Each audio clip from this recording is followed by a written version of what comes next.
अगर आपकी धड़कन बढ़ रही है और आप हॉस्पिटल पहुंचने से पहले पता नहीं चल रहा क्या करना है, तो ये 5 चीज़ें आप कर सकते हैं धड़कन अगर बढ़ रही है और आप कम करना चाहते हैं। सबसे पहला, pressure on the I balls, आंखों पे ऐसे ज़ोर से दबाएंगे इसको। अगर आपका शॉर्ट सर्किट आ रहा है, पल्स रेट कम होने की संभावना है।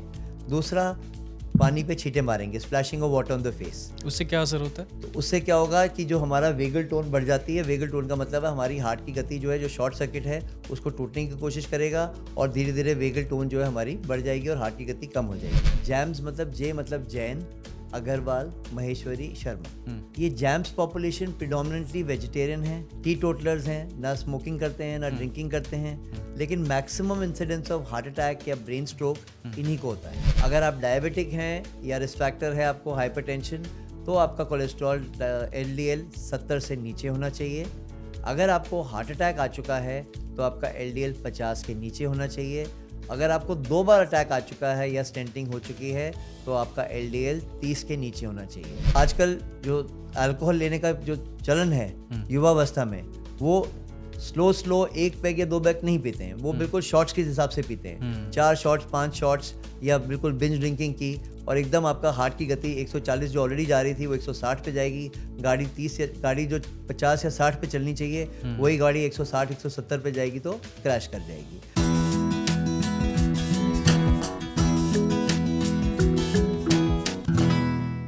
हार्ट की बीमारियों को हम हेलो डॉक्टर में पहले बारीकी से समझ चुके हैं, तो आज बात बीमारी की नहीं बचाव की करेंगे, यानी वो छोटे छोटे नुस्खे जिनसे दिल को स्वस्थ रखा जा सकता है। बातचीत के लिए हमारे साथ हैं पारस हॉस्पिटल गुरुग्राम के कार्डियोलॉजी डिपार्टमेंट के director doctor Amit Bhushan Sharma. Welcome sir. नमस्कार। सबसे पहला सवाल मैं यही पूछूंगा कि हमारे इंडिया में अभी मैं एक रिपोर्ट पढ़ रहा था कि हमारे यहाँ बैड कोलेस्ट्रॉल बहुत ज़्यादा होता है, जबकि ये बहुत मेजरली ये वेजिटेरियन कंट्री है। इसके क्या कारण हैं? और बेसिकली अगर हम समझें कि हार्ट को सेफ रखने के लिए, उसके सिम्पटम्स को पहचानने के लिए, या कि अपनी रोज़मर्रा में बदलाव करने के लिए कैसे क्या करना चाहिए हर इंसान को? अतुल जी, आपके क्वेश्चन जो थे, सबसे पहला सवाल हुँ, कि इंडिया में बैड कोलेस्ट्रॉल इतना ज़्यादा क्यों है जबकि हम लोग वेजिटेरियन हैं। हुँ, एक पॉपुलेशन है जिसको बोलते हैं जैम्स पॉपुलेशन। एक इंडियन स्टडी हुई थी।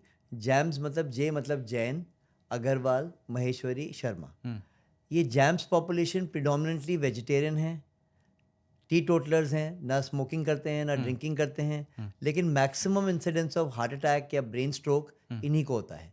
क्यों? क्योंकि डाइट मेनली कार्बिटेरियन है। हुँ, सब समोसा, चाट, कचौड़ी, पूरी भाजी ये वेजिटेबल्स नहीं है। इनकी डाइट में ना वेजिटेबल्स हैं ना फ्रूट्स हैं। अच्छा। तो ये carbohydrate is the major killer. Carbohydrate rich diet की वजह से हुँ, इंडियंस में, भारतीयों में ना सिर्फ heart disease, brain stroke, diabetes and hypertension, ये चारों चीज़ें पाई जाती हैं ज़्यादा। हुँ। एक तो सर ये कारण हो गया। दूसरा, मैं अब इंस्टाग्राम हम स्क्रॉल करते हैं तो बहुत सारे ऐसे नुस्खे आते हैं कि आप ऑलिव ऑयल में खाना बनाइए। क्या ऑलिव ऑयल हार्ट के लिए बहुत सेफ़ है? और जो हमारी ज्योग्राफ़ी है यहाँ की, हुँ, इंडिया की, पहले तो हमने ऑलिव ऑयल हुँ, का नाम नहीं सुना था, इधर हाल के हुँ। कुछ सालों में सुनना शुरू किया है। तो क्या ऑलिव ऑयल सेफ़ है हमारे लिए, या कि नॉर्मल तेल से भी हम हार्ट को हेल्दी रख सकते हैं? देखिए, एज़ कार्डियोलॉजिस्ट हम लोग मेंबर्स हैं इंडियन न्यूट्रिशन सोसाइटी के भी। हुँ, पाया जाता है कि ऑलिव ऑयल की 4 वैराइटीज़ हैं। हुँ, एक होता है एक्स्ट्रा वर्जिन ऑलिव ऑयल, फिर आता है ऑलिव ऑयल, उसके बाद आता है पोमेस ऑयल। हुँ, एक्स्ट्रा वर्जिन ऑलिव ऑयल सबसे बढ़िया माना जाता है, हुँ, जो अच्छा ओमेगा 3 ओमेगा 6 फैटी एसिड का मिश्रण है।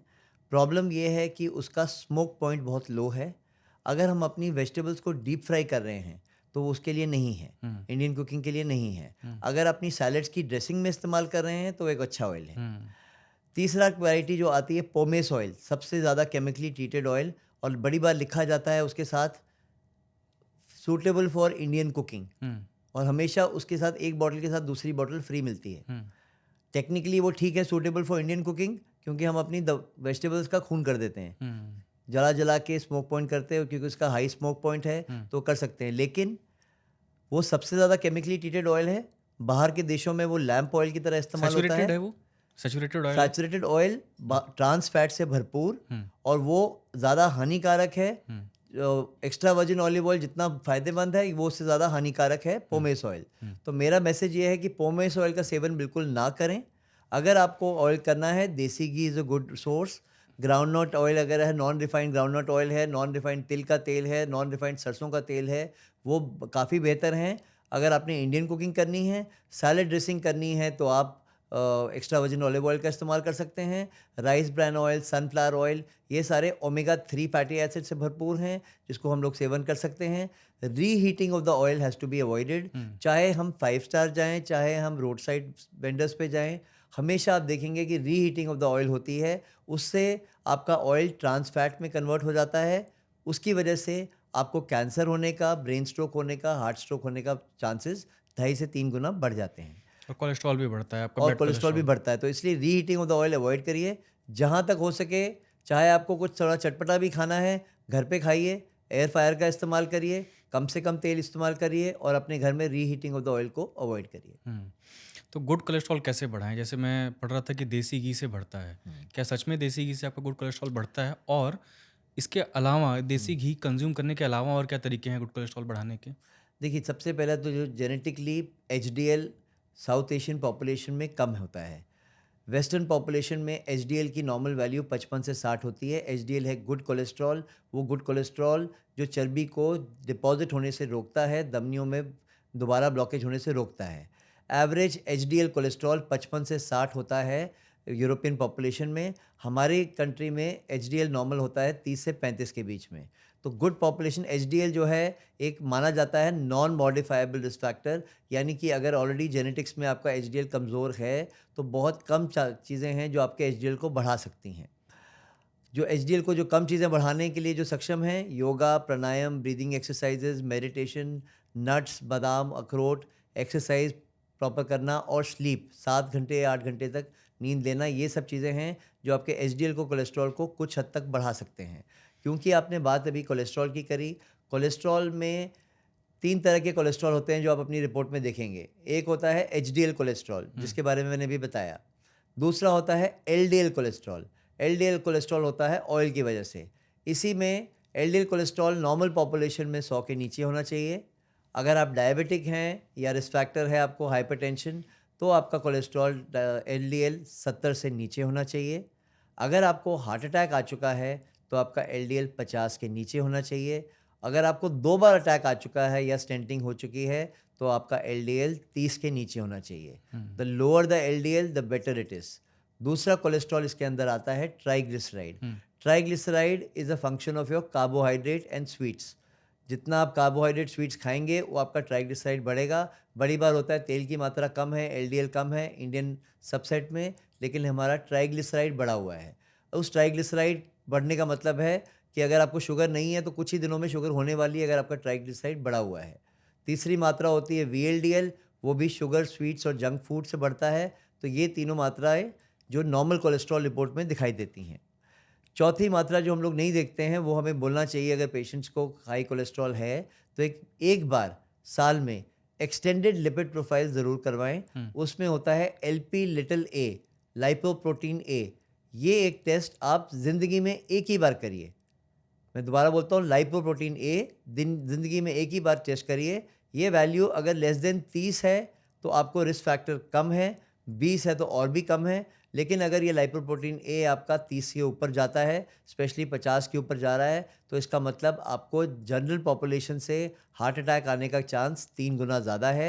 ये एक नॉन मॉडिफाइबल फैक्टर है, खाने पे डिपेंड नहीं करता, ये जेनेटिक्स पे डिपेंड करता है। अगर जेनेटिकली किसी का एलपी लिटिल ए या लाइपोप्रोटीन ए 30 के ऊपर है तो उसको सावधानी बरतनी चाहिए। उसकी फ्रीक्वेंसी, रिकमेंडेशन, टेस्ट कब करवाने हैं, दवाइयाँ क्या लेनी हैं, वो काफ़ी हद तक चेंज हो जाती हैं।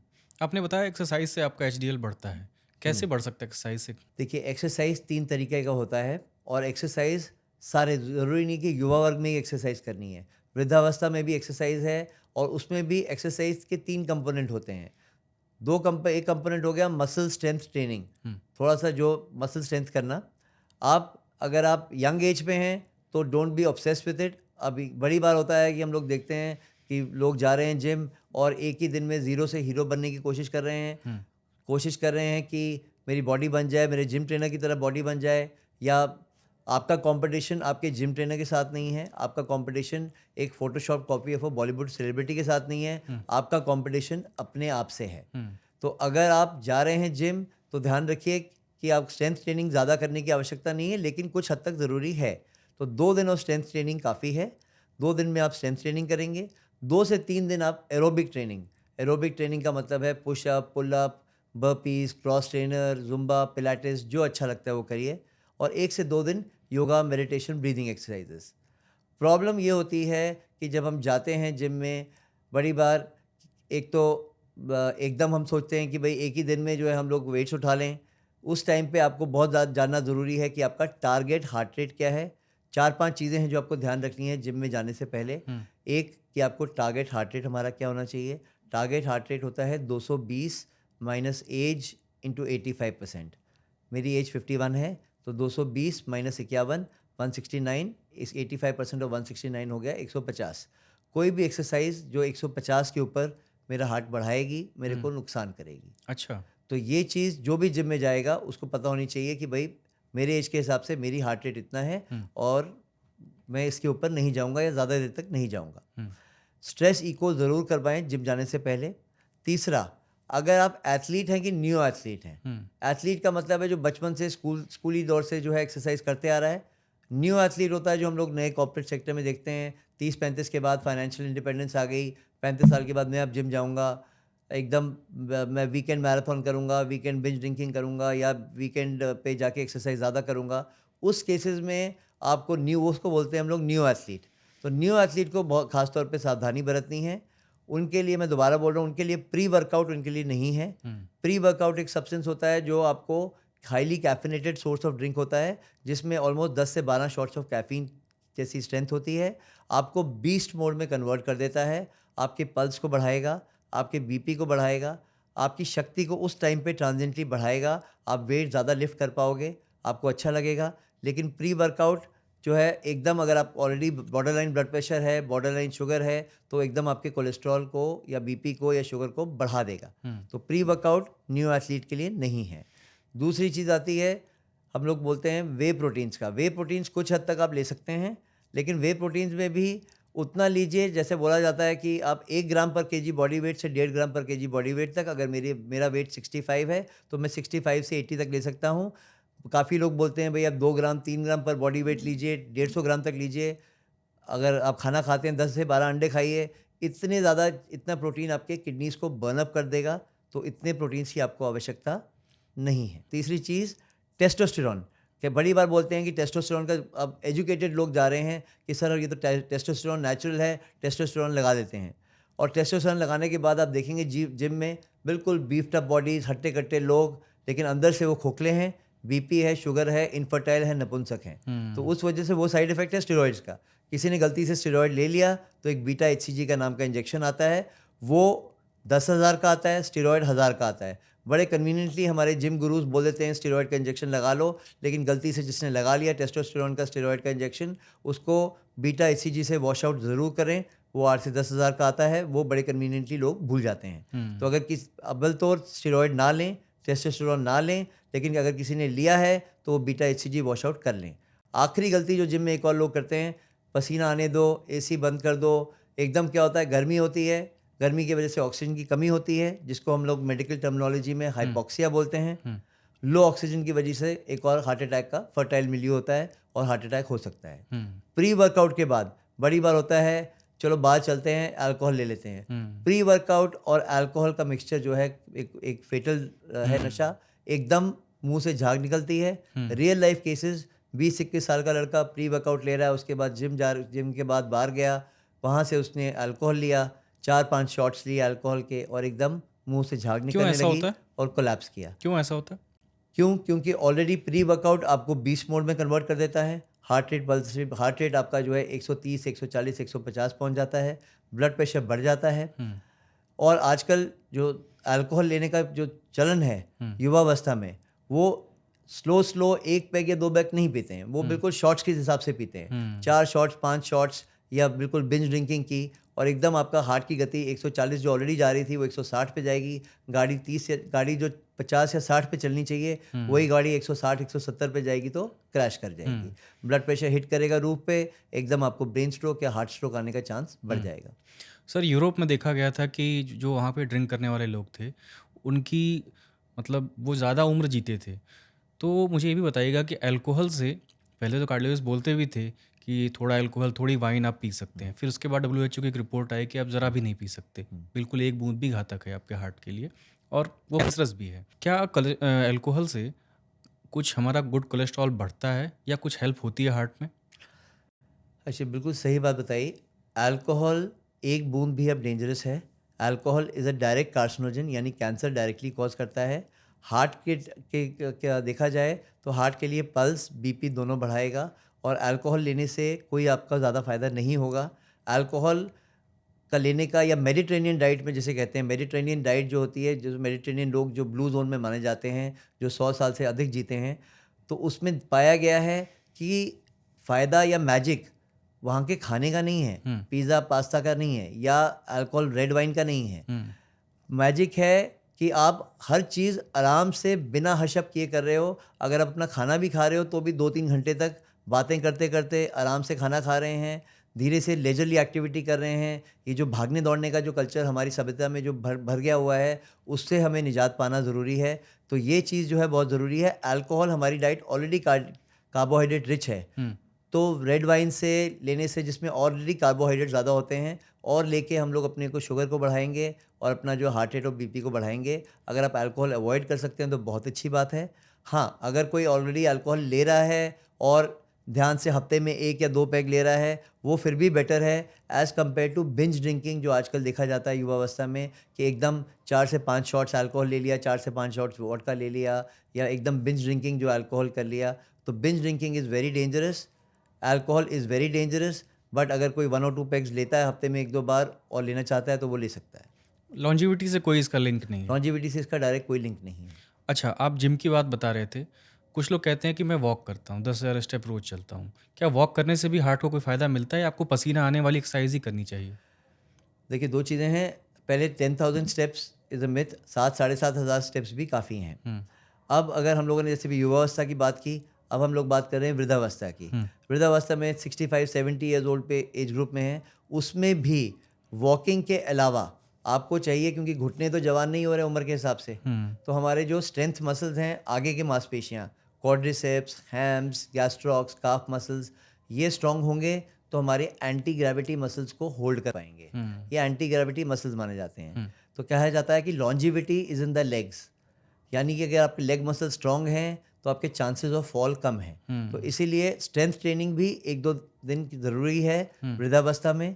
साथ में आप वॉकिंग करिए, हल्की सी जॉगिंग कर सकते हैं तो करिए, हुँ। और उसके अलावा yoga, meditation, breathing exercise. So it has to be a mixture of all the 3 things put together in various proportions. लेकिन मसल स्ट्रेंथ ट्रेनिंग उतनी ही ज़रूरी है ओल्ड एज में जितनी कि यंग एज में है। हुँ। दोबारा खाने पर आते हैं एक बार और। मुझे ये बताइए कि आदर्श थाली कैसी होनी चाहिए, एक आइडियल थाली? जैसे अभी डॉक्टर कहते हैं कि आप सैलेड बहुत खाइए, उससे आपका हुँ, वेट भी नहीं बढ़ेगा और आपको ये फ़ील होगा कि पेट भर गया है आपका। हुँ, लेकिन सैलेड में प्रोटीन तो होता नहीं है, जो हुँ, कि ज़रूरी है हमारे खाने के हुँ, लिए। और एक हमको बचपन में पढ़ाया जाता था कि बैलेंस डाइट में ये चीज़ें होनी चाहिए। हुँ। बदलते समय में हार्ट को हेल्दी रखने के लिए वो क्या चीज़ें आपकी थाली में ज़रूर होनी चाहिए? और क्या बिल्कुल नहीं होनी चाहिए, ये भी बताइएगा? देखिए, सबसे पहले तो आप अगर रोटी खा रहे हैं तो आपकी 1 रोटी होनी चाहिए। रोटी के ऊपर इतनी सब्ज़ी डालिए कि नीचे रोटी नहीं दिखनी चाहिए। 1 कटोरी सब्ज़ी की जगह आप 2 कटोरी सब्ज़ी खाइए। हुँ, 1 कटोरी दाल की जगह आप 2 कटोरी दाल खाइए। वेजिटेरियंस अपनी डाइट में प्रोटीन ज़रूर बताइए। हुँ, पनीर, सोया, न्यूट्री, टोफू, दालें, सब्ज़ी, दलिया, ये भर के खाइए। हुँ, गेहूँ, चावल में ग्लाइसेमिक इंडेक्स ज़्यादा होता है, शुगर ज़्यादा पैदा करता है, तो अगर गेहूँ, चावल जितना कम से कम रख सकते हैं रखिए। हुँ, बाजरा, ज्वार, रागी, बेसन की रोटी, मूँग दाल चिल्डा, वो बेटर ऑप्शंस हैं। हुँ, अगर प्रोटीन खाते हैं और नॉन वेजिटेरियन हैं तो eggs, boiled, fried, post, half fried ले सकते हैं। चिकन, फिश, प्रॉन्स सब ले सकते हैं। Magic is in the quantity. पूरा हुँ, मुर्गा तो आप फाड़ेंगे नहीं। हुँ, हुँ, 250 ग्राम चिकन हो गया, काफ़ी है। हुँ, अगर फ़िश ले रहे हैं 100 ग्राम फ़िश हो गई, हुँ, पनीर ले रहे हैं 50 से 100 ग्राम पनीर हो गया। तो magic is in the moderation. हमें उतने खाने की ज़रूरत नहीं है हुँ, जितना हमें लगता है। खाना धीरे-धीरे खाइए, ओवर अ पीरियड 1 डेढ़ घंटे में आराम से बात करते-करते खाइए। आपको पता चल जाएगा धीरे-धीरे मेरा पेट भर रहा है, मुझे उतने खाने की ज़रूरत है ही नहीं। हुँ, हम एशियन पॉपुलेशन में जाएँ। मेरा काफ़ी हद तक, मैं 3 महीने तक वियतनाम में रहा था ट्रेनिंग के टाइम पे। मैंने देखा कि जितना चॉपस्टिक से वो राइस खाते हैं, वो पूरे महीने में उतना राइस नहीं खाते जितना हम लोग एक बारी में एक खा बार में लेते खा हैं। लेते हैं। तो वो चीज़ जो है हम लोगों को अवॉइड करनी लेकिन है। हमारे यहाँ भी साउथ इंडिया में तो गेहूँ होता नहीं हो तो चावल ही तो खाते हैं चावल ही लोग। खाते हैं, इसीलिए south India is called as the diabetic capital of India. अच्छा। India is called as the diabetic capital of the world, south India is called as the diabetic capital of India, because 70% of diabetic population जो है साउथ में है। Because diet, carbohydrate diet is a major factor. Protein intake हमें अब सत्तू है, सत्तू खाना है, अंकुरित दाने ज़रूर रखने हैं डाइट में, अंकुरित दाने खाने हैं। Smart eating is a way to health. अगर हम लोग खाते हैं जैसे ग्रीन स्मूदीज़ बोलते हैं, जितने भी हरे पत्ते हैं, केल, वाटरक्रस, एरोगेला, स्पिनच, क्यूकम्बर, सबका जो है अगर आप वैसे सेवन करिए, नहीं तो स्मूदी बनाइए। स्मूदी में जिसमें पल्प भी साथ में आए, थोड़ा सा अनार डाल दिए टेस्ट के लिए, करेले खीरे आमले का जूस, लौकी खीरे टमाटर का जूस, हल्का सा सेब डाल दिया, उन सब में जो है वो सेवन करिए साथ साथ। तो ये स्मार्ट ईटिंग थोड़ी थोड़ी करते रहिए। सत्तू का seven, sattu is a very good source of protein. Almost 20 से 25 ग्राम आपका प्रोटीन सत्तू में है, वो इस्तेमाल करिए। चने जो है, बेसन का आटा जो है इस्तेमाल करिए। ये सब जो है हाई सोर्स प्रोटीन्स के हैं। सर जैसे भी साउथ इंडिया की बात हुई, पंजाब में मैंने देखा है कि अल्कोहल लेने का भी कल्चर है, मीठा बहुत खाते हैं, बहुत ज़्यादा खाना खाते हैं। क्या वो जेनेटिक के कारण है कि वो डाइजेस्ट कर ले जाते हैं या कुछ और फैक्टर है? सर ये केवल पंजाब में ही नहीं, पर ये देखा जाए कि ये हम लोगों की पूरे भारतवर्ष में हम लोग हर जल्दी में खाना खा रहे हैं, और खाना उतना खा रहे हैं क्योंकि जितनी बार जल्दी में खाना खाएंगे हमारा होगा मकसद कि जल्दी से पेट भरा जाए और चला जाए। तो वो चीज़ अगर अवॉइड करके हम आराम से आधा पौना घंटा बात करते हुए, वार्तालाप करते हुए, डिस्कशन करते हुए, बिना टीवी देखे हुए, बिना सोशल मीडिया देखे हुए, प्रॉपर जैसे जॉइंट फैमिली की तरह खाना खाएं। हम खाना कम खाएंगे। आप एक छोटी सी चीज़ बताता हूँ, आप अपना शुगर लेवल चेक करिए। शुगर लेवल अगर आप चेक करिए, एक बार जब आप अकेले खाना खा रहे हैं टीवी देखते हुए, और अगले दिन शुगर लेवल चेक करिए, बनस्पत की किसी दिन फैमिली सारी इकट्ठे आके बैठ के खाना खा रही है और धीरे धीरे खाना खा रही है, फिर शुगर चेक करिए। आप पाएंगे जिस दिन आप अच्छी वार्तालाप कर रहे हैं, लोगों के साथ खाना खा रहे हैं, आराम से खाना खा रहे हैं, माइंडफुल ईटिंग कर रहे हैं, आपकी शुगर जो है 100 के नीचे रहेगी। जिस दिन आप बिंज वॉच करते हुए, टीवी देखते देखते खाना खा रहे हैं, उस दिन शुगर आपकी 120-25 तक होगी। ये मैं नॉर्मल आदमी की बात कर रहा हूँ, मैं डायबिटिक की बात नहीं कर रहा हूँ। इसीलिए कहा जाता है कि आजकल न्यूक्लियर फैमिली में लोग कम जीते हैं, जॉइंट फैमिली में लॉन्जिविटी ऑफ लाइफ का एक सीक्रेट वो है कि आप जॉइंट फैमिली में रहिए और चबा कर खाइए। और चबा के खाइए। और जो लोग डिनर या लंच अकेले खाते हैं वो कम जीते हैं, जो एक ग्रुप में खाते हैं, बात करते हुए खाते हैं, वो ज़्यादा जीते हैं। अच्छा, और खाने के बाद पानी पीने से भी शुगर जो है शूट करता है क्या? तो खाने के बाद अब देखिए, टू ईच हिज ओन, मतलब ये अलग अलग इसमें पद्धतियाँ हैं क्या है। और नॉर्मली कहते हैं कि खाने के टाइम पे पानी नहीं पीना चाहिए। अब जो है कई लोगों का अपना अपना पैटर्न होता है। जैसे एक CGM मॉनिटर आता है, छोटा सा स्टिकर, कॉन्टिन्यूस ग्लूकोज मॉनिटर, वो आप चिपकाइए था। चिपका के जिस किसको फैमिली हिस्ट्री है, मैं कहता हूँ 40 साल के बाद जिसको भी फैमिली हिस्ट्री है, आपको डायबिटीज़ नहीं है, फिर भी आप चिपकाइए। चिपका के 14 दिन में आपको आइडिया हो जाएगा कि क्या क्या खाना आपको सूट कर रहा है, क्या क्या खाना आपको सूट नहीं कर रहा है। फॉर एग्जाम्पल, मुझे डायबिटीज़ नहीं है, मुझे प्री डायबिटीज़ है, लेकिन मेरे पेरेंट्स को दोनों को डायबिटीज़ है। तो मैं देखा अपने आप में मैंने प्रयोग किया, देखा कि मैं जिस दिन वीट खाता हूँ या जिस दिन मैं ब्रेड खा लेता हूँ, मेरी शुगर बढ़ती है। आलू का पराठा मैं बेटर टॉलरेट कर लेता हूँ, लेकिन जिस दिन मैंने ब्रेड खा ली या पिज़्ज़ा पास्ता खा लिया, शुगर बढ़ गई। इसी तरह कोई और पेशेंट से मैंने पूछा, वो कहती है कि जिस दिन मैं बियर या वाइन ले लेती हूँ, मेरी शुगर बढ़ जाती है। जिस दिन मैंने 6 घंटे की नींद हुई मेरी, और जिस दिन मेरी 6 घंटे से नींद कम हुई, तो मेरी शुगर बढ़ी हुई है। जिस दिन मेरी 8 घंटे की नींद है, शुगर ठीक है। जिस दिन खाना खाने के बाद मैंने आधा घंटा वॉक कर ली, मेरी शुगर ठीक है। जिस दिन नहीं वॉक की, उस दिन शुगर बढ़ी हुई है। क्यों सर? छोटी सी चीज़ जैसे कहा जाता है कि आम है, आम से शुगर बढ़ जाती है। अब मेरा अपना ये है कि, या मेरा अपना है, कई पेशेंट्स का तजुर्बा ये है कि आम से उतनी शुगर उनकी नहीं बनेगी, लेकिन अगर वो तरबूज खा लेंगे तो बढ़ जाएगी। तो टू ईच हिज ओन, मोटे मोटे शुगरी फ्रूट्स, आम, केला, अंगूर, चीकू, लीची, चेरीज, अगर आपको शुगर है तो ये कम रखिए। अच्छा, और डायबिटीज़ का बहुत लिंक है हार्ट से? हाँ बिल्कुल, diabetes is the mother of heart diseases. Diabetes एक दीमक है ऐसी जो पूरे बॉडी को जो खा जाती है, और डायबिटिक पेशेंट्स में हार्ट डिजीज़ होने का चांस कम से कम 5 गुना ज़्यादा है। उसमें वार्निंग सिम्टम भी नहीं आते। Diabetes is a silent killer. और क्या क्या है? डायबिटीज़ हो गया, आपने कोलेस्ट्रॉल बताया, जो सबसे पहले तो ओबीज हैं। हाँ, सबसे पहले तो नॉन मॉडिफाइबल फैक्टर यानी जेनेटिक्स। अगर आपको ज़रूरी नहीं कि आपके माता पिता को अगर हार्ट है तो आपको हार्ट होगा, किसी को भी मामा को, चाचा को, किसी को भी अगर 60 से पहले हार्ट की डिजीज़ है तो आपको हार्ट अटैक आने का चांस 3 गुना ज़्यादा है as compared to normal population. तो गाइडलाइन सारी चेंज हो जाती हैं। जैसे नॉर्मल लोगों को स्ट्रेस इको करना चाहिए 40 के बाद, इनको करेंगे 20 के बाद। नॉर्मल लोगों को कोलेस्ट्रॉल वगैरह चेक करना चाहिए, इनको जो है 1 साल में एक बार, इनको करेंगे 6 महीने बाद। तो ये चीज़ आपको फिर 3 गुना बढ़ जाती है अगर आपको जेनेटिक फैक्टर्स हैं तो।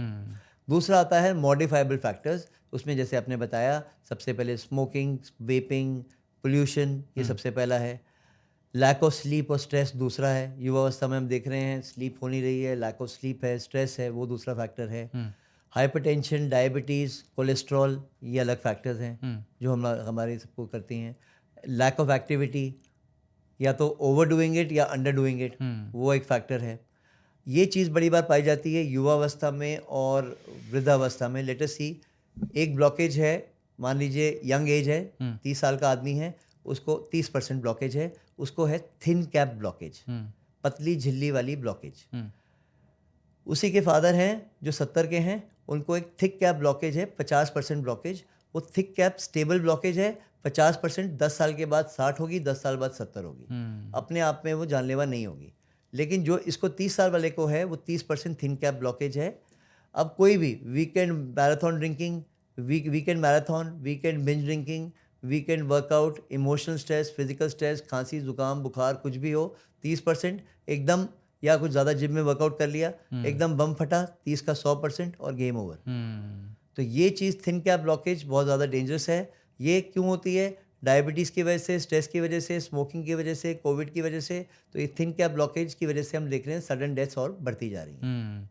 जैसे हम सिंक में कुछ डालते हैं, कुछ चावल फंस रहा है और एकदम से ब्लॉकेज होती है, तो हम काफ़ी पहले से इंतज़ाम कर रहे थे उसके ब्लॉकेज का, अचानक नहीं हुआ। मतलब न्यूज़ में तो ये आती है कि डांस करते हुए अटैक पड़ गया, उसके पहले कुछ हिस्ट्री रही होगी। बिल्कुल, कोई जैसे सिम्टम जो आप नज़रअंदाज कर रहे थे, सोच रहे थे नहीं होगा, किसी को आप देखते हैं चावल के दाने से हो गया, किसी को देखते हैं बी स्टिंग से हो गया, किसी को देखते हैं डांस करते हुए हो गया, किसी को देखते हैं जिम पे हो गया।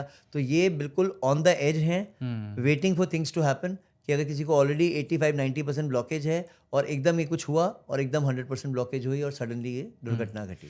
क्या सिम्टम है सर ब्लॉकेज की, कैसे पता लगा कि ब्लॉक है हार्ट या नहीं? बहुत अच्छा क्वेश्चन पूछा। इससे पहले मैं एक और चीज़ बोलूँगा, जो 90% ब्लॉकेज है उसमें आपका ईसीजी और इको नॉर्मल आएगा। अच्छा, विश्वास कर सकते हैं अगर किसी को 90% ब्लॉकेज है, मेरा ईसीजी इको बिल्कुल नॉर्मल है। इको तो हार्ट का अल्ट्रासाउंड हुआ। हाँ, हार्ट का अल्ट्रासाउंड है, पर ईसीजी इको एबनॉर्मल तभी आएगा जब आपकी नस पूरी 100% बंद हो चुकी है, जब हार्ट का हिस्सा सड़ चुका है, तब आपका ईसीजी और इको एबनॉर्मल आएगा, नहीं अन्यथा आपका ईसीजी इको नॉर्मल और आएगा। टीएमटी? टीएमटी में कुछ चेंजेस आ सकते हैं, वो भी 70% एक्यूरेसी है। तो कौन सी जांच है फिर इसके लिए? इसमें टीएमटी में कुछ चेंजेस आ सकते हैं, इसीलिए मैं कहता हूँ टीएमटी हो गया स्ट्रेस इको। स्ट्रेस इको तो हमें साल में एक बार करवाना ही चाहिए अगर आप 40 के ऊपर हैं, फैमिली हिस्ट्री है और 40 के नीचे हैं तो आप हर साल में कराइए, फैमिली हिस्ट्री नहीं है तो आप 2 साल में एक बार कराइए। इसके बाद अगर टीएमटी में हल्के से भी चेंजेस आते हैं या नहीं भी आते हैं और फैमिली हिस्ट्री है, तो एक सीटी कॉर्नरी एंजियो या सीटी कॉर्नरी कैल्शियम स्कोर, ये 2 पद्धतियां हैं जो आपको बताती हैं। सीटी कैल्शियम स्कोर खास तौर पे, सीटी कैल्शियम स्कोर बताएगा कि आगे आने का चांस है कि नहीं है। Score of 0 no risk, 0 to 10 mild risk, 10 to 50 moderate risk. 50 से ज़्यादा अगर सीटी कैल्शियम स्कोर है तो इसका मतलब है आगे चल के अटैक होने का चांस है, तो आगे इन्वेस्टिगेशन और कराइए। जब हम बात करते हैं एंजियोग्राफीज़ की, 3 तरह की एंजियोग्राफी होती हैं, CT angio, mini angio, major angio.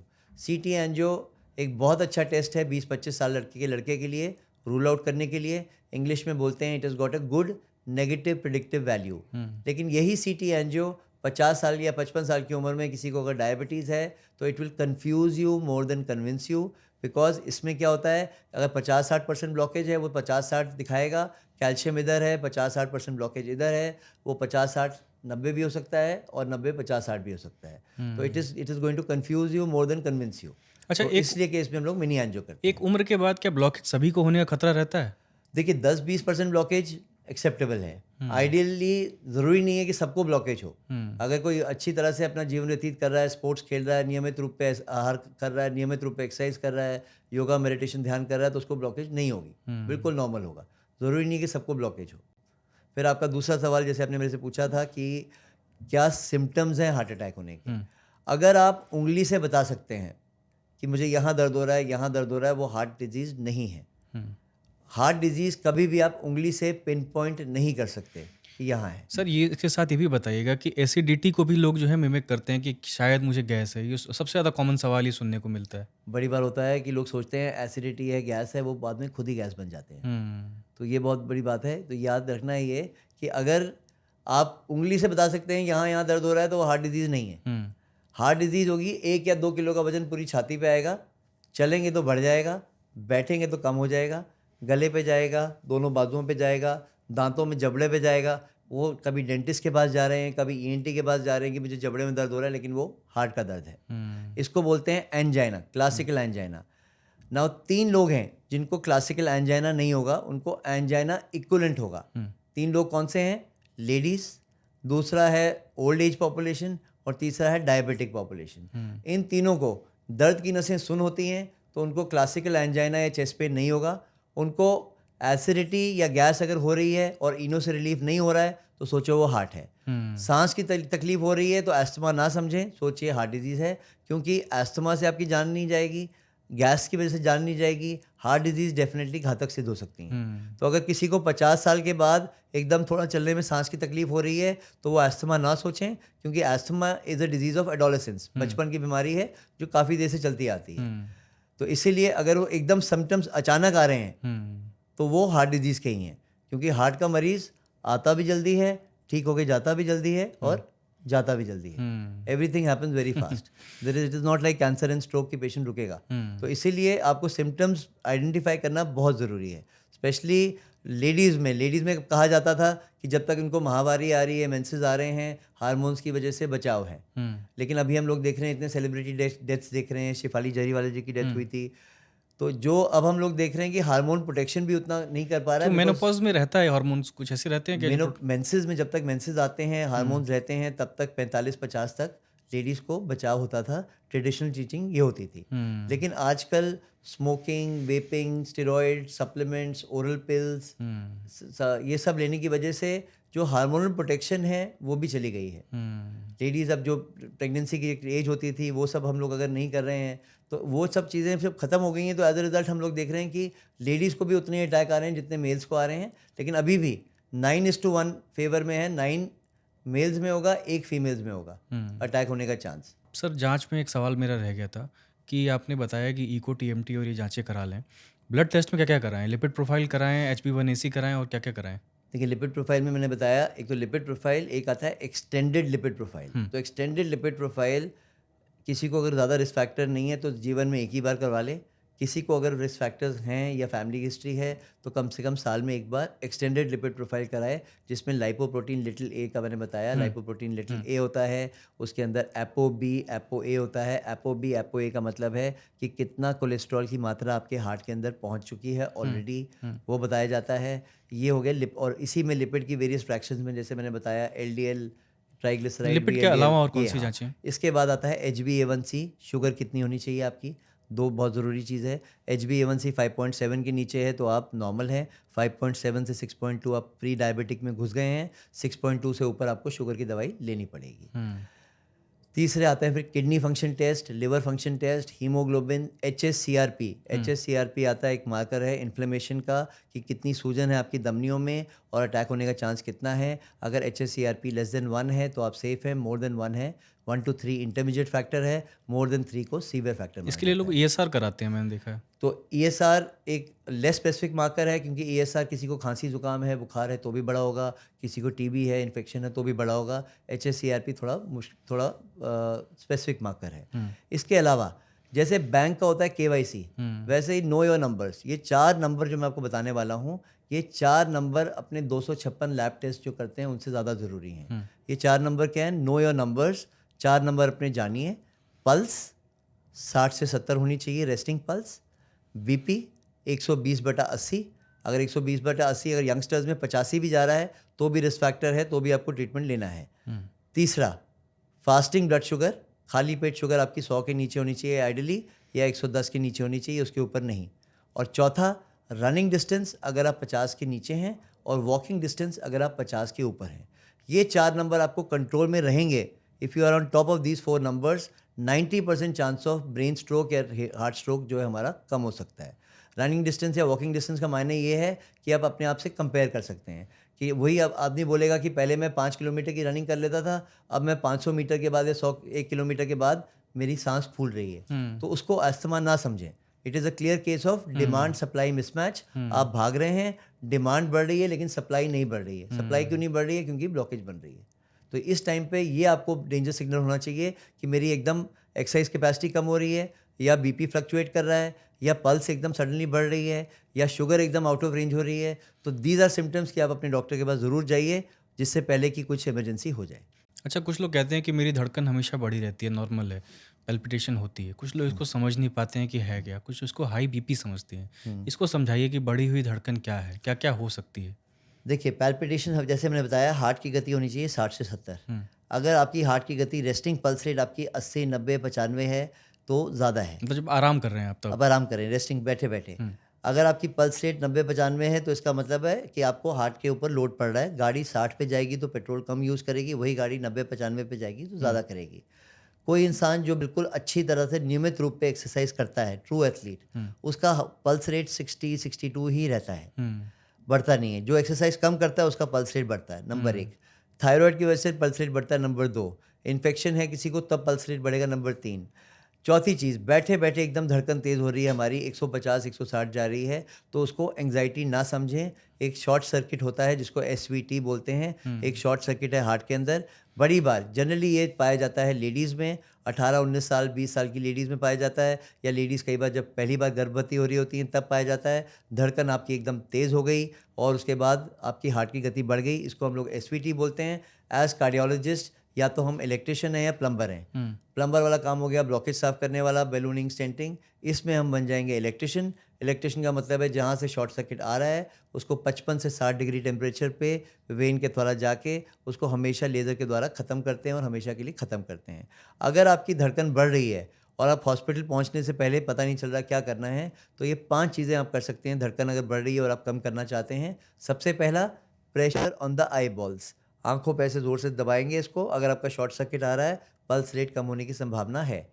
दूसरा, पानी पे छींटे मारेंगे, splashing of water on the face. उससे क्या असर होता है? तो उससे क्या होगा कि जो हमारा वेगल टोन बढ़ जाती है, वेगल टोन का मतलब है हमारी हार्ट की गति जो है, जो शॉर्ट सर्किट है उसको टूटने की कोशिश करेगा और धीरे धीरे वेगल टोन जो है हमारी बढ़ जाएगी और हार्ट की गति कम हो जाएगी। ठंडा पानी छींटा मारेंगे। 2, तीसरा, कैरोटिड साइनस मसाज, यानी ये मेरा एडम्स एप्पल है, राइट साइड में फील करूंगा तो मुझे पल्सेशन अपनी फील हो रही है, तो जेंटल मसाज में करूंगा इसको ऐसे ऐसे, जिससे कि मेरी धड़कन कम हो।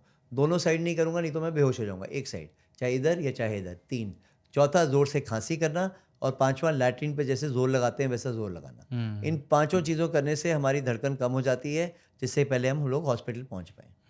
और या तो कोई डिजीज़ हो आपको, इसलिए यही बढ़ अगर गई। ये आपको शॉर्ट सर्किट है, जिसको बोलते हैं एसवीटी या एरिथमियास बोलते हैं, मेडिकल टर्मिनोलॉजी में इसका नाम है एरिथमियास। अगर एरिथमिया है इसमें तो ये हम लोग चीज़ इसको कर सकते हैं रोकने के लिए। उसके बाद कुछ दवाइयाँ दी जाती हैं, और नहीं है तो फिर हम लोग इसको लेज़र से ख़त्म करते हैं। सर, जो हम जैसे लोग हैं जो ऑफिस में बैठ के काम करते हैं, और ये कल्चर अब भारत में पूरी तरह से आ चुका है डेस्क जॉब का, ये लोग अपने हार्ट को हेल्दी रखने के लिए क्या क्या कर सकते हैं? देखिए सर, सबसे बड़ी चीज़ है खुशी ढूंढनी है। हम्म, हम जितने भी हैं, एक होगा, एक मेरे सामने है बिल्कुल लीन पतला सा आदमी, एक है हमारे पास थोड़ा सा हेल्दी आदमी लेकिन मस्त आदमी। हम्म, हु बिलीव्स इन इम्परफेक्शन। ठीक है, थोड़ी चीज़ें इम्परफेक्ट हैं, कुछ चीज़ें आराम से हो रही हैं, ज़्यादा टाइम बाउंड नहीं है, तो वो बेटर है एज़ कम्पेयर टू समबडी जो बिल्कुल पतला सा है, बिल्कुल फिटनेस फ्रीक है, बिल्कुल स्ट्रेस लेता है हर चीज़ में। तो स्ट्रेस नहीं खाना है, आपको खुशियाँ ढूंढनी है। खुशियाँ ढूंढने के 4 सोर्सेज हैं। सबसे पहला सोर्स है डोपामीन। डोपामीन देता है हमें 20% खुशी। डोपामीन क्या है? हमारा प्रोफेशनल वेलबींग। आप कितना अच्छा कर रहे हैं अपने प्रोफेशन में, उससे सिर्फ आपको 20% खुशी मिलेगी। दूसरी 20% खुशी मिलती है ऑक्सीटोसिन से। Oxytocin is a sign of physical intimacy. आप अपने परिवार वालों के साथ कितने क्लोज हैं, वो 20% है। तीसरा 20% आता है सेरोटोनिन। सेरोटोनिन का मतलब है सोशल वर्क, स्पिरिचुअलिटी, गुरुद्वारे जा रहे हैं, मंदिर जा रहे हैं, मस्जिद जा रहे हैं, वो कर रहे हैं, वो अभी 20%। तो कितना बचा? 40%। 40% हमारा आता है एंडोर्फिन से। एंडोर्फिन आता है एक्सरसाइज से। तो ये 40% आपको खुशी लेनी है तो आपको एक्सरसाइज करनी है। तो ये चारों चीज़ें आपको अपने जीवन में लानी है किसी तरह, और हर इसका बैलेंस मेंटेन करेंगे तभी आप खुश रहेंगे। नींद बहुत ज़रूरी है, 7 से 8 घंटे आपको नींद करनी ही करनी है। शॉर्ट स्लीप 5-6 घंटे is an independent risk factor. हम लोग कॉल सेंटर वर्कर्स में देख रहे हैं कि बिल्कुल स्लीप साइकिल बिल्कुल रिवर्स हो जाता है। मैक्सिमम हार्ट अटैक्स किस टाइम पे आते हैं? 11 से 12 बजे से लेके रात को 3 से 4 बजे के बीच में। तभी आपका कार्डियोलॉजिस्ट आप पेशेंट के मुकाबले कम जीता है, क्योंकि उसकी रात में नींद खराब हो जाती है 12 से लेकर 4 बजे तक। तो ये मैक्सिमम हार्ट अटैक्स जो है इसी टाइम पे खून गाढ़ा होता है, पल्स बीपी की फ्लक्चुएशन ज़्यादा होती है, और इस टाइम पे अटैक आने का चांस ठंडी ज़्यादा होती है, तो चांस ज़्यादा होता है इस टाइम पे। सर मैं एक रिपोर्ट पढ़ रहा था कि ब्लड प्रेशर एक साइलेंट एपिडेमिक की तरह हमारे बीच में मौजूद है, लेकिन इसके सिम्टम तो आते नहीं हैं। दूसरा, इसके जो मार्कर हैं वो सभी को पता है कि 120-80 रहना चाहिए। फिर मैंने कहीं ये भी पढ़ा कि अब 130-90 भी रहे तब भी इसको नॉर्मल आप मान सकते हैं। बीपी कितना रहे और बीपी को कैसे मैनेज किया जाए? कैसे हम इसको जानें कि इसके सिम्टम तो बहुत लेट आते हैं, मैंने देखा है। देखिए, बहुत सही बात है, blood pressure is a silent killer. अब इस कमरे में अगर हम लोग 100 लोग हैं, 100 में से 1/3 लोगों को ब्लड प्रेशर होगा ही होगा। उन 1/3 लोगों में से सिर्फ 1/3 लोगों को सिम्टम्स होंगे। तो जिन लोगों को सिम्टम होंगे वो लकी हैं, जिनको सर में दर्द हो रहा है, भारीपन हो रहा है, वो लकी हैं। बाकी 2/3 लोगों को वो लोग लकी नहीं है। बड़ी बार पेशेंट आते हैं हमारे रूम में, डॉक्टर साहब मेरे को तो बॉडी यूज टू हो गया है, मेरा बीपी 150-85 है, 140-90 है, तो मेरे को फ़र्क नहीं पड़ता है। तो वो लोग बदकिस्मत हैं, क्योंकि पहला सिम्टम जो होगा उनका वो होगा ब्रेन स्ट्रोक या हार्ट स्ट्रोक। किस्मत अच्छी है, सबसे पतली नसें होती हैं नाक की, तो नाक से ब्लीडिंग होगी। उससे कम अच्छी है तो आँख से ब्लीडिंग होगी, और बहुत ही बेकार है तो दिमाग से ब्लीडिंग होगी, नस फटेगी और एकदम स्ट्रोक हो जाएगा। दूसरा, जो एक लेटेस्ट अभी स्प्रिंट ट्रायल आया है, लास्ट 2025 का ट्रायल था, बड़ा क्लियरली मेंशन किया गया है, जितना बीपी को आप स्ट्रिक्टली कंट्रोल करेंगे उतना ज़्यादा अच्छा है आपकी लॉन्जिविटी ऑफ लाइफ के लिए। तो 110/70, 120/80 is a good number. Athletes maintain करते हैं, हम लोगों को भी मेंटेन करना चाहिए। जो नीचे वाला ब्लड प्रेशर है, डायस्टोलिक ब्लड प्रेशर जिसे कहते हैं, युवावस्था में क्या होगा? 30-40 साल की उम्र में आपका एवरेज बीपी होगा 125/85, 130/85। उनका ऊपर वाला ऊपर नहीं जाएगा, लेकिन नीचे वाला ऊपर जाएगा। तो वो होता है डायस्टोलिक ब्लड प्रेशर। अच्छी बात यह है कि this is reversible cause. Stress की वजह से है, लैक ऑफ स्लीप की वजह से है। अभी आज मैं एक चीज़ कहने जा रहा हूँ जो आप सरप्राइज्ड होंगे। Contrary to the popular believe, BP medicine is not lifelong. मैं दोबारा बोल रहा हूँ, अगर reversible BP is a reversible thing, specially younger age group में जिनका नीचे वाला बीपी बढ़ता है। अगर आप वेट अपना कंट्रोल करेंगे, एक्सरसाइज प्रॉपर करेंगे, एक्सरसाइज करेंगे, पसीना निकलेगा, बॉडी का सॉल्ट निकलेगा, डाइट प्रॉपर लेंगे, बिंज ड्रिंकिंग अवॉइड करेंगे, तो दवाइयाँ आपको लाइफ लॉन्ग लेने की आवश्यकता नहीं है। लाइफ लॉन्ग दवाइयों, एक बार बीपी कम हो जाएगा तो दवाइयाँ आपकी ख़त्म हो सकती हैं हमेशा के लिए। अगर एल्डरली पॉपुलेशन में वो अलग चीज़ है, बूढ़े में, वृद्धावस्था में आपका सिस्टोलिक ऊपर वाला ब्लड प्रेशर बढ़ जाता है तो आपकी रीडिंग होगी 150-160, नीचे वाला होगा 70-75 या 60-65। तो वो इलास्टिसिटी लूज़ हो गई है, उसमें आपको ब्लड प्रेशर की दवाइयाँ लेना अनिवार्य है। क्या सर बीपी जब बढ़ता है तो पैल्पिटेशन भी होती है या नहीं होती है? तो ब्लड प्रेशर जब बढ़ता है, blood pressure into heart rate is cardiac output, तो पैल्पिटेशन एंग्जाइटी की वजह से हो सकती है, एंग्जाइटी की वजह से बीपी बढ़ सकता है, बीपी की वजह से एंग्जाइटी हो सकती है। तो दोनों चीज़ें आपस में इंटरलिंक्ड हैं। उसी लिए हम लोग बोलते हैं कि भैया ब्लैक कॉफ़ी, टी, उन लोगों को अवॉइड करना है। ये नहीं कि ब्लैक कॉफ़ी सबके लिए है। Black coffee is for subset of population. जो लोग थोड़ा सा ओबीज हैं, जिनका BMI बढ़ा हुआ है, वो ब्लैक कॉफ़ी ले सकते हैं। अब जैसे मानिए मैं बिल्कुल पतला हूँ, मैं कॉफ़ी के जो 2 सिप के बाद मेरी हार्ट रेट बढ़ जाती है, तो कॉफ़ी मेरे लिए नहीं है। तो सब चीज़ों की, सब लोग, everything is not for everybody. हर चीज़ हर आदमी के लिए है। कोई ओबीज आदमी है जो थोड़ा सा आई वुडंट से लेज़ी, लेकिन थोड़ा सा लेड बैक है, उसको अपने चार्ज करना है, वो आप ले लो। जो आदमी बिल्कुल पतला सा है, ऑलरेडी फुर्तीला है, वो आप कॉफ़ी लेके उसका अपना और हार्ट रेट बढ़ेगा, तो वो नहीं है। तो कैफीन भी जो है, अगर आपको black coffee is not for everybody. कुछ लोग सर जिम जाते हैं और जिम के दौरान तो उनका हार्ट रेट बढ़ा ही रहता है। कुछ लोग ऐसी भी शिकायत करते हैं कि जिम से आने के बाद घर भी उनका हार्ट रेट बढ़ा रहता है। तो क्या कुछ डिजीज़ हो सकती है या ये कॉमन चीज़ है? एक चीज़ होती है heart rate recovery. Heart rate recovery का मतलब है, जैसे ही मेरा हार्ट रेट अगर बढ़ा, हार्ट रेट मेरा जैसे मैंने बताया 220 माइनस एज के बाद उस हिसाब से बढ़ा, और 220 माइनस एज इंटू 85% तो बढ़ गया, यानी 150-160 हो गया। इसको हम, जो रनर्स हैं उनको पता है, वो भली भांति जानते हैं। इसको बोलते हैं, इस जोन को बोलते हैं जोन 5।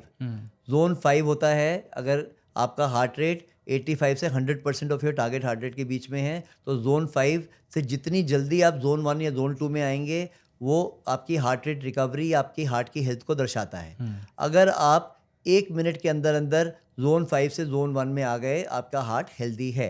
अगर आप 1.5 मिनट के अंदर आ गए तो आप मॉडरेटली हेल्दी है। अगर आप 3 मिनट से ज़्यादा लगा रहे हैं आपके हार्ट रेट को वापस आने में, तो इसका मतलब है कि आपका हार्ट हेल्दी नहीं है, हार्ट का मसल कमज़ोर है या हार्ट की नसें कमज़ोर है। अब अगर आपका हार्ट की नसें कमज़ोर हैं तो मैंने जैसे बताया उसको हम लोग एंजियोग्राफी, एंजियोप्लास्टी वाली बातें करते हैं। उसमें क्या होता है कि अब आजकल भी हम लोग देखते हैं कि उसमें कैल्शियम ज़्यादा जमा हो जाता है, पत्थर बन जाता है, तो उसको तोड़ने के लिए लेज़र यूज़ किया जाता है। दूसरा है कि अगर आपका हार्ट का मसल कमज़ोर हो गया है, हार्ट का मसल, डायबिटीज़ एक ऐसी बीमारी है जिसमें ना सिर्फ हार्ट की धमनियाँ कमज़ोर हो जाती हैं, हार्ट का मसल भी कमज़ोर हो जाता है। तो उसमें क्या होगा आपको कि उसमें आपको थोड़ी चलने में सांस की तकलीफ होगी और हार्ट की गति बढ़ जाएगी। थोड़ा सा भी चल रहा हूँ, हार्ट की गति मेरी बढ़ गई है। और सांस की तकलीफ आप कैसे जानेंगे कि ये अस्थमा है या स्मोकिंग की वजह से है या हार्ट की वजह से है? आप सीधा पेशेंट को लिटा दीजिए, उनको लिटा के उनसे पूछिए कि आपको लेटने के बाद या रात को सांस की तकलीफ होती है तो वो हार्ट की डिजीज़ है। रात को लेटने पे खांसी बढ़ जाती है तो वो हार्ट की डिजीज़ है। अच्छा। रात को खांसी के साथ आपका पैर में सूजन भी आ रही है तो वो हार्ट की डिजीज़ है। तो ये सब हार्ट के लक्षण है। इसका मतलब है हार्ट फेलियर है, हार्ट का पंप कम हो गया है। सब लोगों को जानना चाहिए कि हार्ट फेलियर, हार्ट का पंप, नॉर्मल हार्ट की पंपिंग होती है 60 से लेके 65% के बीच में। अगर आपकी हार्ट की पंपिंग 35% से कम है तो you are in a condition called congestive heart failure. 35% होता है हार्ट की pumping is equal to end stage cancer. Cancer वाले को नहीं पता मैं जा रहा हूँ, कैंसर वाले को पता है मैं जा रहा हूँ, 35% वाले को नहीं पता मैं जा रहा हूँ। एकदम सडनली वो कोलैप्स कर सकता है। किसी भी इंसान की अगर हार्ट की पंपिंग 35% से कम है इको में, तो 3 चीज़ें होंगी। एक मरीज़ को दिखाई देगी, एक डॉक्टर को दिखाई देगी, एक किसी को दिखाई नहीं देगी। मरीज़ को दिखाई देगी सांस की तकलीफ, लेटने पे बढ़ जाना, पैरों की सूजन आना जैसे मैंने बताया। डॉक्टर को दिखाई देगा मल्टी ऑर्गन फेलियर, घर का पंप मेरा सिर्फ 30% काम कर रहा है, हर जगह सप्लाई 30% जा रही है, दिमाग में 1 लीटर जाना चाहिए, खाली 30% जा रहा है, तो रिस्क ऑफ स्ट्रोक। किडनी में कम जा रहा है, किडनी बैठ जाएगी, अंतड़ियों में कम जा रहा है, भूख नहीं लगेगी। ये हो गया मल्टी ऑर्गन फेलियर। तीसरी चीज़ है जो किसी को दिखाई नहीं देती, ना डॉक्टर को ना पेशेंट को, वो है रिस्क ऑफ सडन डेथ। सोते सोते कार्डियक अरेस्ट हो गया, चलते चलते कार्डियक अरेस्ट हो गया, जिम में कार्डियक अरेस्ट हो गया। अगर आपकी हार्ट की पंपिंग 35% से कम है, आपने पिक्चर्स में देखा होगा उसको, लोगों को शॉक लगाते हुए, उसको बोलते हैं कार्डियक डिफिब्रिलेटर।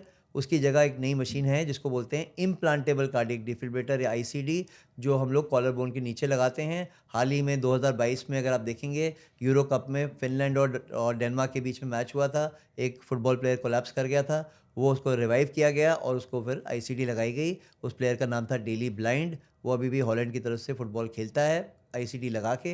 अर्जेंटीना के साथ सेमीफाइनल खेला था 2023 में। सर, आपने बताया कि अस्थमा के सिम्टम और ये बहुत कंफ्यूजिंग होते हैं। मैंने तो देखा कुछ लोग अस्थमा अटैक आया उनको सीपीआर भी देने लग जाते हैं लोग। अच्छा, तो जो आपने बताया हाई रिस्क कैटेगरी के लोग कौन कौन से हैं? अब ये हाई रिस्क कैटेगरी के लोग हार्ट अटैक ना आए, ये क्या करें? क्या अपने पास रखें कुछ? जैसे एस्पिरिन बहुत फेमस है, एस्पिरिन उनको अपने पास रखें तो कम से कम अस्पताल जाने का टाइम मिल जाता है। और क्या-क्या काम कर सकते हैं? मैं और इससे ये भी बताइएगा कि मिथ क्या-क्या हैं? जैसे मैंने ये पढ़ा एक जगह कि अगर आपको हार्ट डिज़ीज़ है, हार्ट अटैक आने का खतरा लग रहा है, तो आप ज़ोर-ज़ोर से खाँसिए। ऐसे और कौन से मिथ हैं या इसमें कोई सच्चाई हो तो भी बताइएगा? बहुत अच्छे क्वेश्चन पूछे आपने। सबसे पहले तो लोडिंग डोज। लोडिंग डोज का मतलब है एक एस्पिरिन की 325 मिलीग्राम की च्यूएबल, चबाने वाली गोली 22% आपका डेथ रेट कम कर देती है। तो एक 325 मिलीग्राम की च्यूब अगर इंसान चबा नहीं पा रहा है, उस समय आपको ये सब सिम्टम जैसे हमने बताए ये हो रहे हैं, छाती में भारीपन हो रहा है, तो हम उसको या तो चबा नहीं सकता तो चम्मच में घोल करके उसको दे दीजिए। तो 325 मिलीग्राम की एस्पिरिन की गोली सीधी सीधी WHO डेटा है 22% डेथ रेट को कम करती है। दूसरा है क्लोपिडोग्रेल। क्लोपिडोग्रेल 75 मिलीग्राम की 4 गोलियां, ये आप निगल भी सकती हैं। और तीसरी गोली है स्टैटिन, 80 मिलीग्राम की स्टैटिन की गोली। तो ये तीनों गोलियां मिला के लोडिंग डोज बनती हैं। एक लोडिंग डोज आपकी जेब में आपकी जान बचा सकती हैं, आपकी पड़ोसी की जान बचा सकती हैं, आपके स्पाउस की जान बचा सकती हैं, अपने पेरेंट्स की जान बचा सकती हैं, आपके को पैसेंजर की जान बचा सकती हैं, जबकि एक 500 रुपए का नोट या क्रेडिट कार्ड आपके वॉलेट में कुछ नहीं कर सकता। स्टैटिन क्या करता है? पुश करता है कोलेस्ट्रॉल को? स्टैटिन क्या करता है? स्टैटिन एक तो सबसे जो मैंने बताया था पहले टॉक में कि जो पतली झिल्ली वाला कोलेस्ट्रॉल है 30% ब्लॉकेज है। जो एकदम बम फटता है, वो 30 को थिक बना देता है, थिन कैप को थिक कैप बना देता है, और एकदम तोड़ने में या उसको तोड़ने में जो तोड़ने नहीं देता है, टूटने नहीं देता है, तो उसको बोलते हैं इंग्लिश में प्लियोमॉर्फिक इफेक्ट, या मेडिकल टर्मिनोलॉजी में प्लियोमॉर्फिक इफेक्ट, कि थिन कैप को थिक कैप बना देता है और सडन ब्रेन स्ट्रोक को रोक लेता है। तो ये तीनों मिला के लोडिंग डोज बनाती हैं। यही तीनों लोडिंग डोज आपको दी जाएंगी इमरजेंसी में जब तक आपका कार्डियोलॉजिस्ट आ रहा है। तीनों मिलके 44% डेथ रेट को कम करती हैं। तो अगर जिसको हार्ट डिजीज़ के लक्षण हैं या जिसके परिवार में ये सब चीज़ें हैं, तो एक लोडिंग डोज हमेशा अपनी जेब में, गाड़ी में, घर में ज़रूर रखिए। तो ये होती है लोडिंग डोज, जो रखना बहुत अनिवार्य है। ठीक है। दूसरा रहा सवाल मिथ का। बड़ी बार होता है, लोग कहते हैं जीभ के नीचे सॉर्बिट्रेट की गोली ले लीजिए। ये एक मिथ है। ये सॉर्बिट्रेट अपने आप में जान नहीं बचाएगा। सॉर्बिट्रेट केवल आपके सिम्टम्स को, लक्षण को कम करेगा। जो आपको छाती में भारीपन हो रहा है उसको कम कर देगा, लेकिन आपके डेथ रेट को कम नहीं करेगा। तो आज की यूज़ हमारा जो सॉर्बिट्रेट का लोडिंग डोज में नहीं होता है, क्योंकि अगर ऑलरेडी आपका बीपी डाउन है, सॉर्बिट्रेट ले रहे हैं, एकदम आप और बेहोश हो जाएंगे। दूसरा, सॉर्बिट्रेट का रोल बस यही है कि 2 लोग आ रहे हैं मेरे पास, एक आ रहा है जिसको मांसपेशियों का दर्द है, एक आ रहा है जिसको हार्ट का दर्द है। मैं सॉर्बिट्रेट की गोली जीभ के नीचे डालूंगा। जिसको हार्ट का दर्द है वो एकदम अच्छा महसूस करेगा, जिसको मांसपेशियों का दर्द है उसका सर भारी होगा और वो उठा के गोली नीचे फेंक देगा। तो आजकल सॉर्बिट्रेट का बस यही रोल है, to differentiate between a cardiac pain and a non cardiac pain. It will not do anything to decrease mortality. Death को कम नहीं करता है। और सीपीआर देने का तरीका भी लगे हाथ बता ही दीजिए आप। देखिए, बेसिक सीपीआर जानना बहुत अनिवार्य है सबके लिए। बेसिक सीपीआर आजकल, बेसिक सीपीआर ट्रेनिंग और एईडी ट्रेनिंग, ये दोनों जो हैं ना सिर्फ स्टूडेंट लाइफ में बल्कि सारे पॉपुलेशन में जानना ज़रूरी है।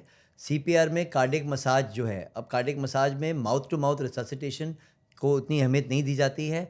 चेस्ट कंप्रेशंस, अगर हम अपना चेस्ट कंप्रेशन कैसे करेंगे? दोनों उंगलियां दाना ऐसे डाल के, उसके बाद अगर हम बॉडी के ऊपर लगाएं तो अपनी एल्बोज ना प्रेस करके पूरे बॉडी के साथ कंप्रेस करें। 90 से 100 कंप्रेशंस पर मिनट बहुत अनिवार्य हैं। चेस्ट कंप्रेशन के साथ साथ अगर बीच बीच में पल्स चेक करते रहें कि भाई पल्स आ रही है कि नहीं आ रही है, देन कॉल फॉर हेल्प, एक अपनी हेल्प करें, क्योंकि आप 1, 1.5, 2 मिनट से ज़्यादा एक बार एक इंसान नहीं दबा सकता। तो एकदम स्विच ओवर करिए और साथ ही में इमरजेंसी सर्विसेज को कॉल करिए। हॉस्पिटल के नंबर्स हैं, जो हेल्पलाइन नंबर्स हैं, उनको कॉल करिए। अगर आप मॉल में हैं, एयरपोर्ट्स में हैं, तो एईडी अवेलेबल होता है। एईडी क्या होता है? Automated external defibrillator. तो वो पैच को एकदम कनेक्ट कर देंगे और पैच जो है अपने आप डिटेक्ट करेगा कि अगर हार्ट की डिजीज़ है तो एकदम झटका मारेगा और इनको जिंदा वापस लाएगा। एक बार शॉक करेगा, दूसरी बार शॉक करेगा और लाइफ को वापस लाएगा। तो एईडी ट्रेनिंग भी अनिवार्य है। आजकल सारे बस स्टेशन में, एयरपोर्ट्स में, रेलवे स्टेशन में, मॉल्स में, होटल्स में एईडी है। और गलत सीपीआर देने से क्या हो सकता है पेशेंट को? जैसे आप बता रहे हैं कि एल्बो के प्रेशर देखिए, गलत सीपीआर देने से, इनएफेक्टिव सीपीआर देने से हार्ट के, एक तो हार्ट के ऊपर जो है अगर आप बहुत कम फोर्स अप्लाई कर रहे हैं तो उस वजह से क्या होगा कि आपके हार्ट के ऊपर जो है मसल पे एक्टिविटी नहीं आएगी और आपका फोर्स पहुंचेगा नहीं हार्ट के ऊपर। अगर आप बहुत ज़ोर से सीपीआर दे रहे हैं, 1-2 रिब फ्रैक्चर हो सकते हैं, लेकिन रिब फ्रैक्चर बिल्कुल अपने आप सेल्फ लिमिटिंग चीज़ है। इलास्टिक रिब्स होते हैं, उसमें अगर 1-2 रिब टूट भी जाएँ कोई दिक्कत नहीं है। कम जोर ना लगाइए, ज़्यादा जोर लगाएं तो ज़्यादा बढ़िया रहेगा।